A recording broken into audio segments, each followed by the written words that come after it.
tell me the story. How did you end up co-founding a brand with Ranveer Singh, bro? That's so cool. Yeah, I mean it's a fun story actually. I don't know how cool it is, but it's a fun story. So COVID, everyone was pretty free, couldn't go out as much. I love sports. I play anything and everything. Football is first love, but I play every sport. Ranveer, turns out, also loves sports and loves playing everything. Like he's extremely passionate about it. Coincidentally, we live in the same building, the same residential complex, and we ended up playing a lot of sports together. And I think because of sports, I'd say we became acquainted, right? You really come to know who a person is on a court or on a pitch, because you have no option but to show your true colors. It's just natural. And that's how we met. That's how I got to know him. I got to know Ranveer beyond the movie star. And then when I was building this idea in my head, I was doing some research and I figured that like creator-led brands, like in other countries as well, have done something. But in India, maybe for whatever reasons, multiple reasons, that playbook has not been as successful. And hence you don't see as many creator-led brands. But I kind of was convinced on only one thing, that brand is very important and top funnel is very important. And by top funnel, I mean awareness, right? I wanted to build a mass brand. I never wanted to build a very mass premium, let's say. I never wanted to build a very premium niche brand.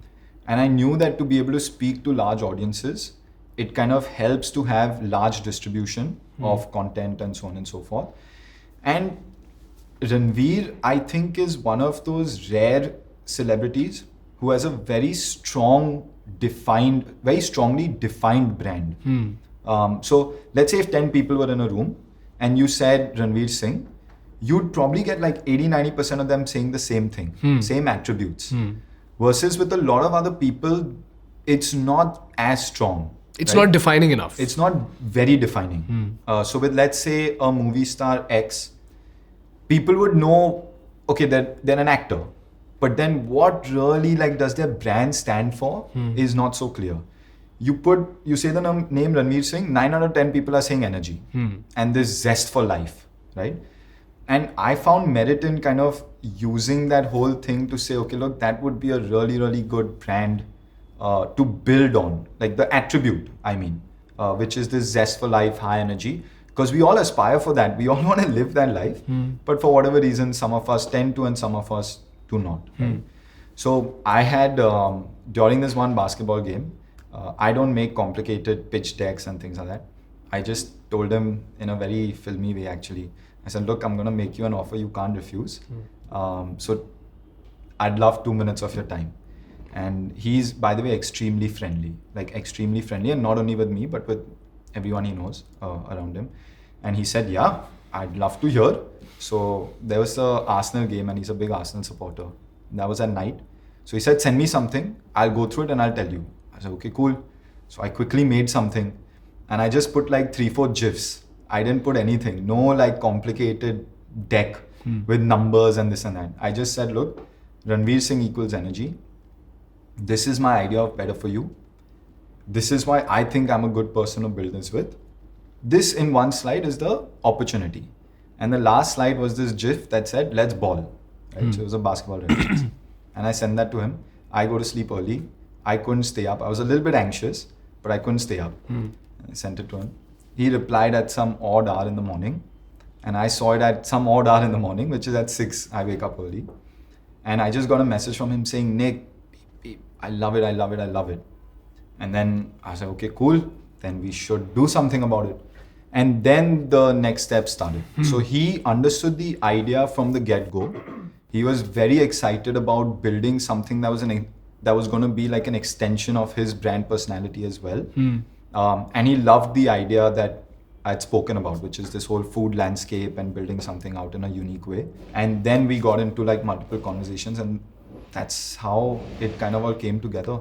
And then obviously we did the work on brand and kind of imbibing his brand into Super You. So a lot of what you see of Super You is an extension of his brand personality. Walk me through that. So it's big, it's bold. So if you see the logo, right? the logo is actually quite a standard font. There's nothing unique in that font. But the only thing is that it's tilted.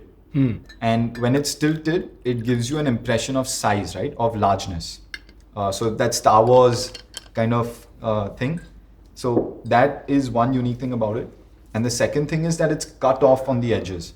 So some people told me कि आपके packaging में गलती है. The S and the U is getting cut. And we're like, no, it's actually symbolic of the fact that you shouldn't fit into a box. So there should always be a part of you that's not fitting into the box. And that was an extension of Ranveer's brand, right? He had his own unique way of doing things. And he was not abiding to any fixed way of projecting oneself or anything like that. So that was one. And then obviously just the color, right? It's red, it's bold, it's in your face.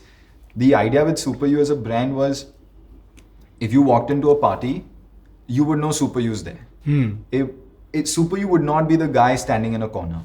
It would be right there in the center. And I think our team who kind of helped design it was really able to take that energy and infuse it into the brand. Nikunj, I'm curious to understand, what does Ranveer do in this company? Yeah. So he's not the typical brand ambassador to this. Ranveer and I have co-founded this. So he's been involved in everything, right from that first basketball game to then, brand name, to packaging, to everything.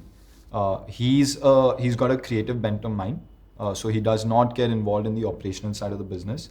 But he has very firm view. So all products he's consumed, tried, and only then we've kind of launched. You won't believe this, but in our first marketing campaign that we did, the first video, he was the one sitting and giving the exact changes, everything to be done on that video with screenshots of one frame to the team that we were working with. So he's very involved on all things on the creative front at Super U.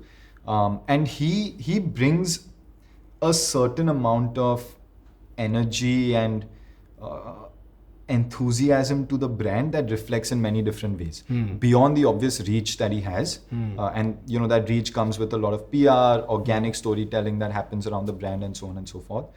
But I'll tell you, like, one thing that he's taught us as a team, and me especially, is do little. So throw one punch, but pack that punch, right? So his whole ideology is, you don't have to try too many things.